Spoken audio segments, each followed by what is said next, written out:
Simon Jordan, the former Crystal Palace owner, my mistake, joined Jim White this morning and said Chelsea owner Todd Boehly made an awful decision bringing Frank Lampard back. The team is the problem. The results are the problem, and you needed someone to come in and affect the outcome of the results, not someone to subsequently appeal to a certain section that still hold up a banner called Super Frank. There you go. That was the views of Simon Jordan. What's the view of you, the football fan? Let's start with Karen. Hello, Karen. How are you? I'm okay, thank you. Good afternoon, Andy. Good afternoon, Darren. How you doing? You all right? First time I've ever phoned up. Oh, wow. Okay, we're honoured. How long have you been listening to talkSPORT for? Oh, probably about, quite a few years, really. But I'll be honest, I really like it when you talk about football. When you talk about boxing or cricket, I switch stations. Yes, I'll be honest, so do I. Go on, Karen, what would you like to say? Okay, so I'm a season ticket holder at Chelsea and have followed them since about 1967. And basically, everything's been said, Silver and whatever. Well, there's too many players. A lot of them are very, Karen, really. Yeah? I'm going to be, this sounds rude, but it's not. It's an awful line, and I really want to hear what you want to say. How can we call you back on another number? Oh, I'm in the car. Oh, okay. Is it hands-free? Yeah, should I put it, I'll go onto the phone, yeah? Should I do that? If it's safe for you to do so. It is, I've pulled up. Okay, if you wouldn't mind, because it's not the greatest line in the world. Okay, so if I just, if I take it off with the hands-free, okay, then I should go on the phone. All right. Oh, can you hear me? Oh, that's better? Perfection, Karen. Perfection. Yeah, I was on my Bluetooth. There you go. Yeah. Anyway, so a couple of weeks ago when I got home from the Villa game, which we lost, I walked into my house and my dog had been ill and left a lot of stuff on the floor for me, and that literally summed up the season, really. Watching Chelsea. And then after the Brighton game, it's almost like I got to the point where every time I went to a game I expected to win, and now I'm expecting to lose. And there's no leaders on the pitch.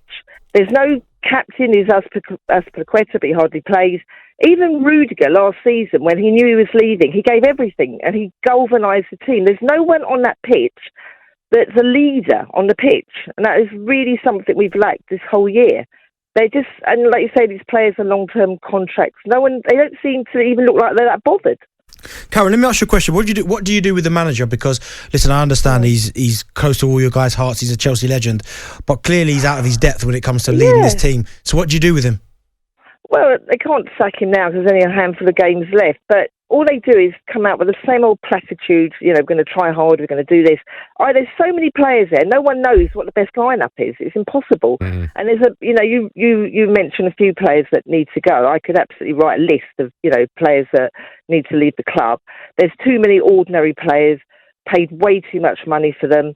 And it just needs to be slimmed down. We need a strong manager. We need a top striker, and we need someone, a proper captain that's going to scream at the players. There's no one that seems to have a go at anyone, and that's something that's very. Do you worry about where your club's going to go under Todd Boehly? Yeah. I mean, everything you said, I can't add anything to. Everyone's saying he doesn't understand British football, English football, whatever, and just like a lack of leadership. And we had such a good group in place, and I know I mentioned Abramovich, but there was a team of people that found good players, sorted out the contracts. They've all gone, and he's just, I don't know what is actually going on, but he's already proving to be very unpopular with the Chelsea fans. Karen, thank you for phoning. You said earlier you've never phoned the show. Can you make sure you call us back sooner rather than later? Can I just tell Benty something? Of course you can. He's gonna love this. He's nervous. It's actually very much a compliment. So you were an answer in our pub quiz a few weeks ago. What was the question?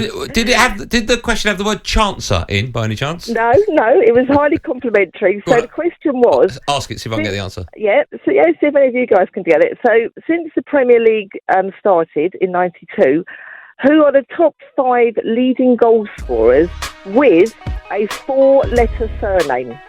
Okay, but Darren Bent's one. Andy Cole will be another? Yep.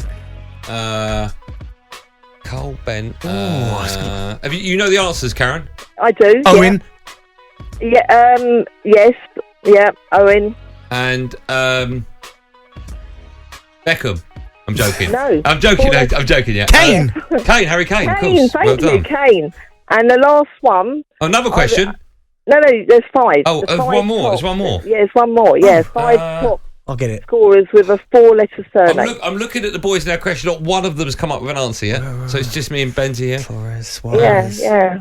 yeah. He doesn't. I'll give you a clue. He doesn't play in the Premier League anymore as of last season. Of this season, he left at the end of last season. He left or went down. No, he left for another country. It's not Lukaku, because he has more than 4. Well done, Carol Vorderman. He never got that many goals anyway. No. He left. He might be coming back to you, Karen. He left. Yeah, I hope not. What country did he go to? Oh, okay, Germany. Oh, we should all be getting this. Oh, got it. Go on. Mane. That's it. Well Yeah, done. Sadio Mane. Well done. Yeah, What a great question. There we go. So yeah, Benty was on the list. So so you're on the top 5 4-letter. When they read out the answers, did anyone go, Ben? Who was that? What? no. Carol. Go on. Yeah. Go on. Finish up, Karen. Sorry. That's what I'm going to say. No, just I thought I'd just throw that in for All fun. right, Carol, we've got Okay. a question. We've got a question Go that we go into the break with every half hour, as it were. Yeah. We have a Yeah. no Googling question. Would you like first dibs at it? Yeah. Okay, play the music. Play music, Ryan.